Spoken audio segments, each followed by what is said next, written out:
గుర్తుపెట్టుకో బాస్, ఆగకుండా కురుస్తున్న ఈ వర్షాలు 90స్‌లో పారే నీటిలో పేపర్ బోట్స్‌ని వదిలిన మా బాల్యాన్ని గుర్తు చేస్తున్నాయి.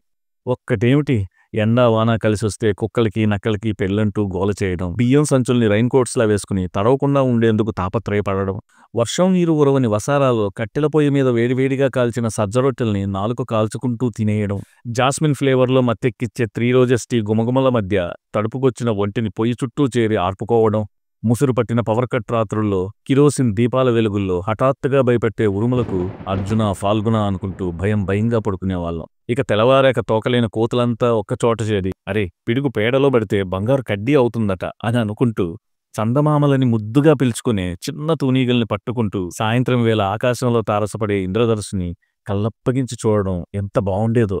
రోస్టెడ్ సన్ఫ్లవర్ గింజల్ని ఊరపిచ్చుకుల్లా రోజంతా ఒలుచుకు తినడమే మాకున్న అతిపెద్ద టైంపాస్ అప్పుడు. చెప్పుకుంటూ పోతే ఒకటా రెండా గాలం పట్టుకుని చేపలకెళ్లడం, పిత్త పరిగెలకని వెళ్లి పీతలతో తిరిగి రావడం, మామిడి ఉరుగులు చప్పరించుకుంటూ అందరినీ ఊరించడం, అవన్నీ వానల్లో తడిచిన జ్ఞాపకాలు కాదు బాస్, మన జీవితంలో ఎప్పటికీ తడారని వెలకెత్తలేని ఆనందాలు.